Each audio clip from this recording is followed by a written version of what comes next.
Hello and welcome back to the Wildlife Moto Channel. So behold, before us here today, we have a mighty collection of bits and pieces that are due to be installed on my Royal Enfield Interceptor 650. It has been far too long since I put together a little video about that bike. You always know it's been too long when you get people asking you, have you still got that bike? What's going on with the Interceptor? You might have seen it hanging around in the background of some of the shots in my garage as I've been putting together that 1981 BMW R100 CS, which has been a bit of an all-consuming project. And as that build starts to come towards an end, I can turn my attention back to the Interceptor because there's been a number of things that I've been wanting to do on this bike for a long time. It's been almost 4 years since I got the bike. I can't believe it. It'll be 4 years in the summer. And I am still absolutely loving it. I still believe it is one of the best bikes that I've ever owned. I just love the stripped back basicness of it, that lazy 650 twin. It's just such an amazing place to be if you want to escape from the modern world and really get on something that feels properly classic and properly old school. It's an amazing bike to ride.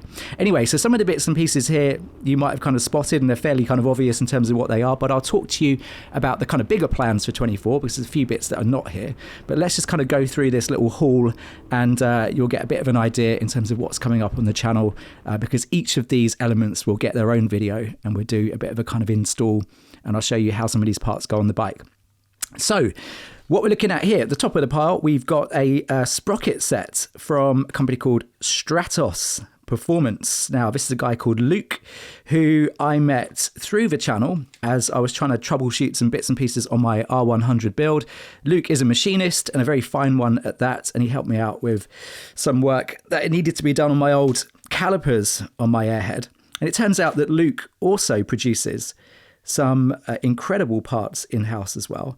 One of the bits that he makes is this beautiful aluminium hard anodized sprocket for the Royal Enfield Interceptor and Continental GT. Now you can get these in either a 36 or a 38 tooth version. I believe this is a 36. And it is available in either a black anodizing, which you can see here, and I think there's a clear anodized version as well. So I wanted to try this out, not only because it's just a beautiful thing, but also just wanted to try a slightly different ratio on the back of the bike. So we'll see how we get on with this. But you know, the thing to note is it's made here in the UK.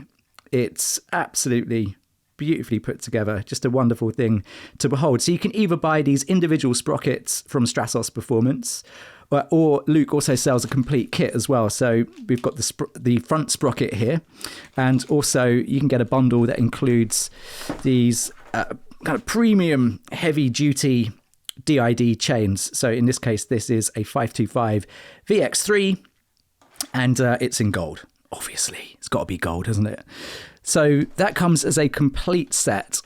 And it's always a good idea to change all three at the same time, just because they kind of mesh in together, they kind of bed in together and work as a single system. So yeah, we'll do the front sprocket, we'll do the rear sprocket, and we'll install the new high quality chain as well. So the bike being kind of 4 years old, I mean, the chain's okay, but as I said, if you're doing the other things, it's just a good opportunity to get in there and do that as well. Now, I'll leave a link to the Stratos Performance website down below. Luke makes a whole bunch of different kind of goodies that you can check out for the Interceptor, the Continental GT, and a few other bikes as well. Just little bits and pieces like this. So he sent me this. This is a rear reservoir cap that he makes for the Interceptor, all made out of billet aluminium, machined by Luke and anodized as well in a clear anodizing. Just beautiful, absolutely gorgeous example of his work. The other thing that I'm going to be installing is the chain adjuster set that is available over on Stratos. So this replaces the somewhat agricultural system on the Interceptor as it comes from the factory. There's another couple of bits to this. Yes, here they are. So these are, again, beautifully machined little parts there for that chain adjuster kit. So we're just going to go through, do all of that as one session, and that will be coming up very soon on the channel. So as I said, I'll leave a link to Stratos so you can check out all of this stuff in your own time as well. So the other thing to get done on this bike, over here we can see a little collection of different stainless steel fasteners that I've ordered from ProBolt. We've got a whole different collection here of little bits and pieces, things I've just kind of measured up and have the intention of replacing on the Interceptor, just because it's a opportunity to give the bike a little bit of a more premium look and feel, especially on some of those bolts that are quite visible. And I just like stainless steel as well. It's just a little bit of a step up. You don't have to worry about coatings wearing off and things like that. I know some people say stainless steel into aluminium, it can be problematic and all that. I've never had any problems, and if you are worried, you can always use a little dab of the old anti-seize.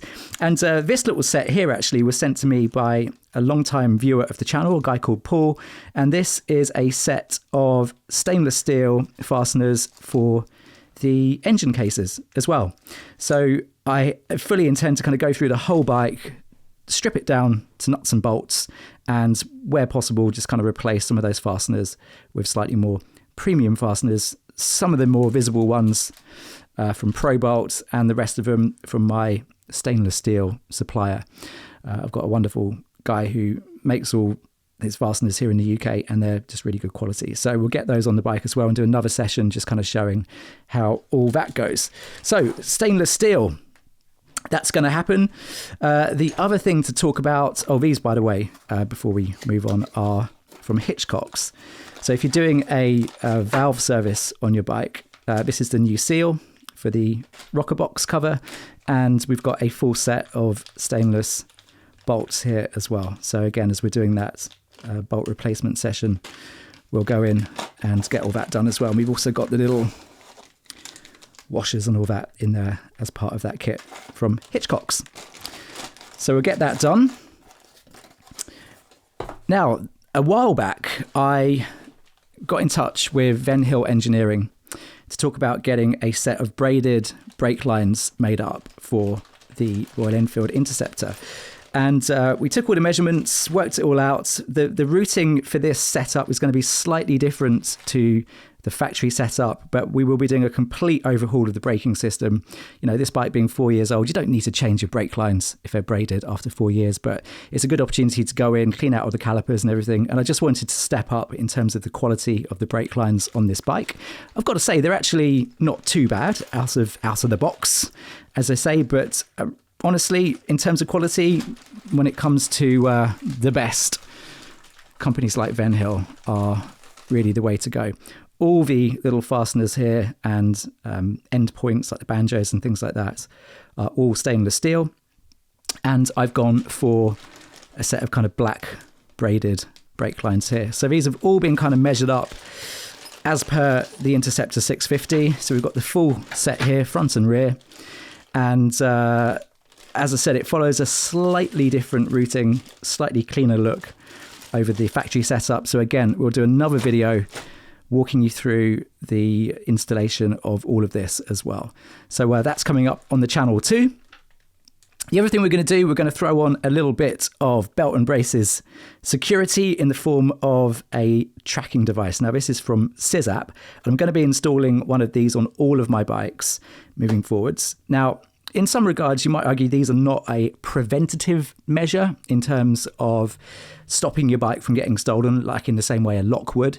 But they are really all about giving you a fighting chance of getting your bike back should the worst happen. And I have, like many of you guys who watch this channel, have had that gut-wrenching moment where you turn up to the place where you left your bike last and there is an empty space where it once was.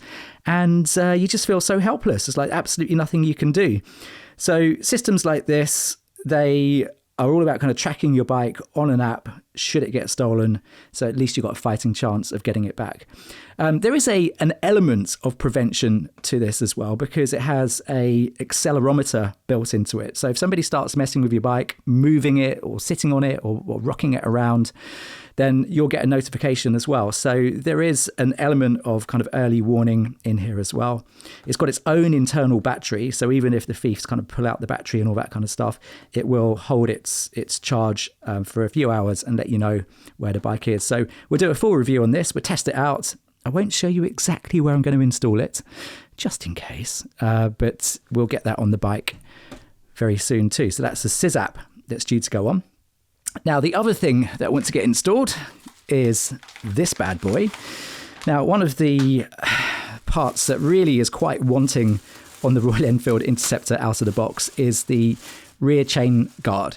It is just a horrible piece of plastic, and we have a huge step up here in quality thanks to Hitchcock in the form of this Enfield Precision chain guard, which, I mean, look at it, absolutely beautiful. The way this thing's been put together, the way it's been shaped, the way it's all cut out and machined, and the quality of the powder coating, like a lot of the parts from Hitchcock's, are absolutely second to none. So this will replace that horrendous piece of plastic that is currently doing the job of guarding that chain on the Interceptor. And again, I think this is a huge step up in terms of quality. So yes, looking forward to getting that on. Now, there's another couple of bits and pieces that I want to get done on this bike. I have got new tyres in mind, so we're going to be taking off the special Pirelli Phantoms that come on this bike. They were designed by Pirelli especially for the Royal Enfield Interceptor and Continental GT, and I've got to be honest, they've been completely fine. I haven't had any major complaints with those tyres, but I am curious to see how the bike is going to perform with a set of Bridgestone, I think the BT 46, I think that's the ones. They're the ones that seem to get a lot of really good sentiments out there on the forums, and people I know who've tried them out seem to think they are a bit of a step up over the stock tyres. So with them now being 4 years old, they're getting a little bit squared off at the back, so it's a good opportunity to get those off, and we'll sling on some Bridgestones and I'll let you know how we get on. The other thing I am going to get done at some point this year is a whole new paint job for my Interceptor. Now, I still believe to this day that the Ravishing Red is the best paint scheme for this bike. I kind of would say that, wouldn't I? And it's a shame that they don't do it anymore. So I don't really want to distract too much from that. I don't want to take away from that. But what I want to do is give it a little bit of a step up in terms of quality. So rather than the tape and transfers that are under there at the moment, the whole scheme will be done in paint. We'll do some kind of interesting fade between the black at the front and the red at the back. So we'll make that a little bit funky. And I would also love to go old school with the Royal Enfield logo. So away with the new style logo, and we'll do something potentially in gold around that kind of old RE emblem, which I think will just look a little bit more classic. So that's all going to get done. There's another reason for wanting to do that. I had a little bit of an accident involving these Butterfingers and a disc lock. Kind of, the whole wet fish thing happened, and it ended up hitting my tank, and I put a tiny little dent in it, which is very sad. In fact, 2 dents because it bounced. Dong dong, not good. Anyway, so we'll do a whole new paint scheme on the tank, and obviously that then makes a good opportunity to sort that out as well.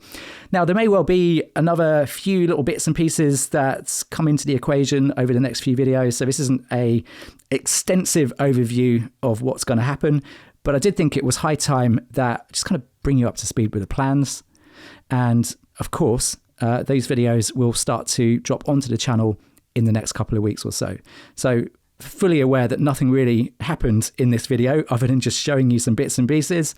But there's a lot to come, and I thought I'd let you know. Anyway, that's it for now. Thank you very much for watching. Until the next one, ride safe.